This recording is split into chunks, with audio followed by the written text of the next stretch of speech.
бала. Қызыл телпек ертегісі. Ертеде ауыл шетіндегі шағын үйде анасы мен қызы өмір сүріпті. Қызы өте сүйкімді, ынталы, мейірімді әрі нәзік болыпты. Оның есімі Қызыл телпек екен. Бір күні анасы қызына әжесіне баруын тапсырады. Қызым, мына бәліштерді әжеңе апарып бер. Бірақ орманда абай бол, бейтаныс адамдармен сөйлеспе. Жақсы, анашым. Қызыл телпек анасының батасын алып, әжесінің үйіне қарай жолға шығады. Жолың болсын, қызым. Сау болыңыз, анашым. Қызыл телпек анасының сөзін есіне сақтап, әжесінің үйіне қарай бара жатты. Ол орманға тереңдеп кірген сайын, жол тұңғиық әрі жұмбақ болып көрінді.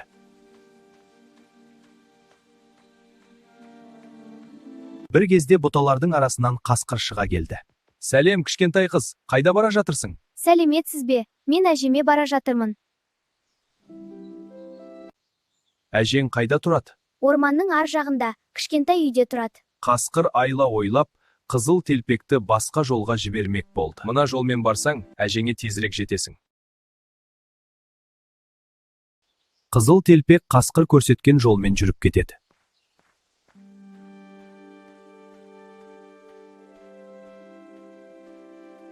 Ал қасқыр болса, әженің үйіне қарай тез жүгіріп кетті.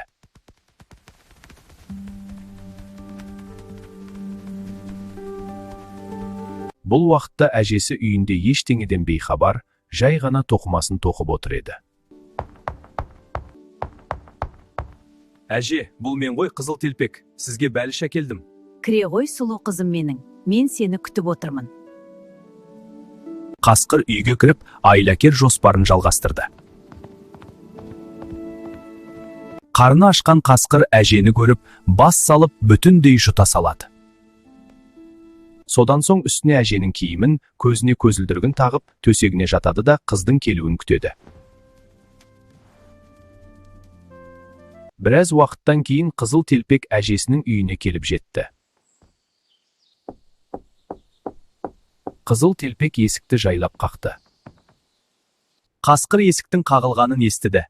Бірден даусын өзгертіп: «Кіре ғой, есік ашық, қызым!»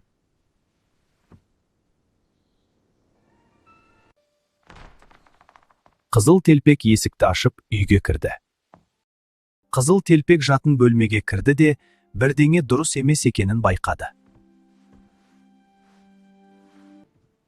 Әже, мен келдім, қалайсыз? Жолдан шаршаған шығарсың, қызым, кел қасыма отыр.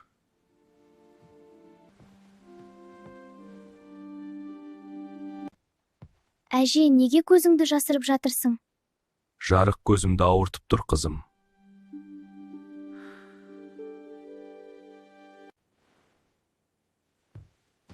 Әже, даусыңыз біртүрлі естіліп тұр. Салқын тиіп қалды, қызым.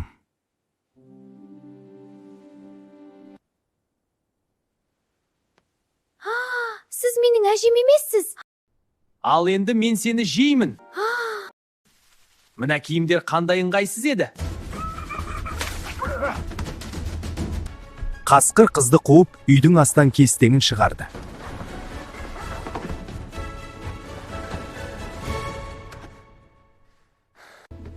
Сол кезде үй сыртындағы орманшы шуды естіп, үйге келеді. Орманшы кіріп келеді де, қасқырды ұстап алады. Қорықпа, қасқыр енді сені мазаламайды. Ал, қасқыр, тыныш отыр. Орманшы қасқырды ұстап алып, оны төмен қаратып сілкілеп, аузын ашқызады.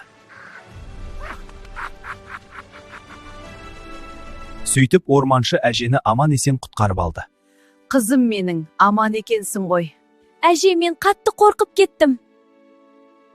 Әжесі мен Қызыл телпек қатты қуанып, орманшыға шын жүректен алғыс айтты. Рахмет, орманшы. Алғысымыз шексіз сізге. Ал қасқыр болса, қателігін түсініп, кешірім сұрап, орманға қайта кетті.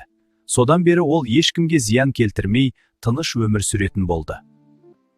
Сөйтіп, бәрі жақсы аяқталды. Қызыл телпек, әжесі және орманшы шай ішіп, дәмді бәліш жеді. Олар бұл күннен үлкен сабақ алды.